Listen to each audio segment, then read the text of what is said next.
Two ladies found dead and brutally mutilated after visiting a man. Boyfriend allegedly kills Unipo student girlfriend, mutilates her body. This is just a couple of the many stories of incidents like these happening all over.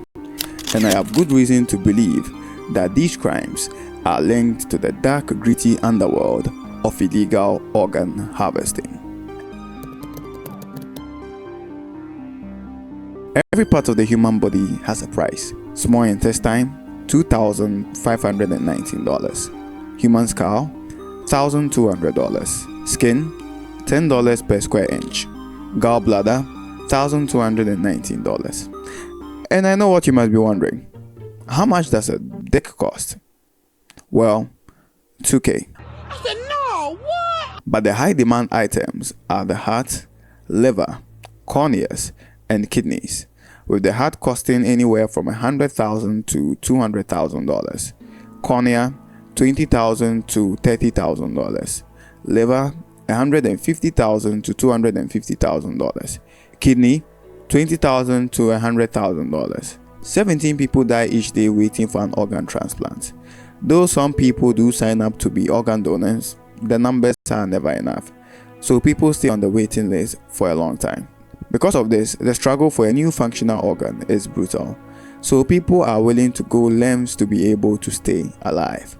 Unfortunately, all over the world, the sale of human organs is illegal, with the exception of Iran. But that hasn't stopped anyone. People still need these organs, desperately, and this desperation has opened a dark underworld of illegal organ trade and harvesting. Some people willingly give up their kidneys as a source of quick money, like that teenager that sold his kidney for a new iPhone and iPad. But that's just one story. In the back alleys and shady spaces, coroners and funeral home directors have been known to harvest the parts of the dead for money.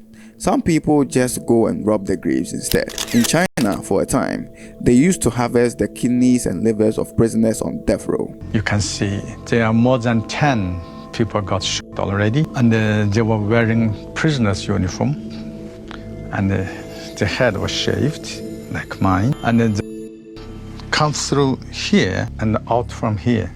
So this part is blowing away, and they briefed me to, as quick as possible, remove the liver and 2 kidneys. But these forms of getting human parts are never enough, so people have resorted in other ways of getting them. There are vast networks of people who devise schemes and ways of getting organs from people who are not willing to give them up. In June, men came to his village in central Nepal with the promises of a new job in India. They took him to New Delhi, the capital in northwestern India, and said he needed a blood test in Kolkata. There he was drugged, and doctors removed one of his 2 kidneys. The traffickers gave him $4,500 and sent him packing back to Nepal. These types of scams are not new, and their main targets are impoverished people desperate for a way out of oppression and poverty. And now it's made its way to Africa. People are now posing as travel agents, promising safe passage abroad, jobs and opportunities for people desperate for greener pastures. Now, the new prevalent way that these traffickers are getting victims is through personal, intimate relationships with potential victims, like what happened recently in Abia State in Nigeria. Abigail Afiba Tandoh visited her friend Celine Chidinma in Ndudim in Nigeria for a wedding.